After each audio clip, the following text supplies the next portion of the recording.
बेर बेर प्रणाम करै छी जितवाहन सरकार।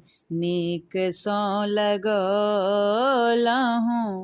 जितिया व्रत के पार। नीक सँ लगौलहुँ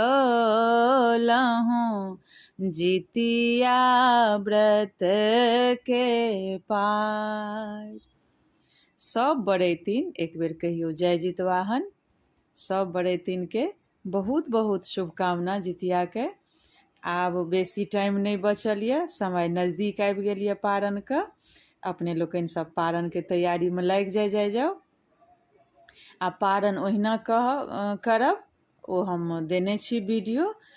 आ खीरा औंकरी लऽ के पारण होइ छै, ओ तऽ सबके बुझल है, लेकिन झुंगनी पात पर में जहिना पूजा काल में नैवेद्य देने छलियनि चिल सियार के अलग अलग, आ जितवाहन के केरा पात पर में, तहिना एखनो हेतनि पारनो बेर में।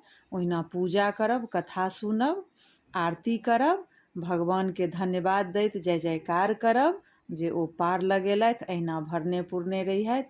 अगिला बेर फेर जितिया करब, ताहि कामना से हुनकर सुमरन करब, हुनका जय जयकार करब हुनकर।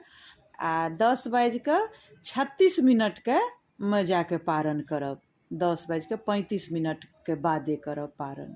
यह अछि पारण के शुभ मुहूर्त, 10:36 में। सब बरैतिन एक बेर कहियो जय जितवाहन। धन्यवाद। जय मिथिला, जय जितवाहन।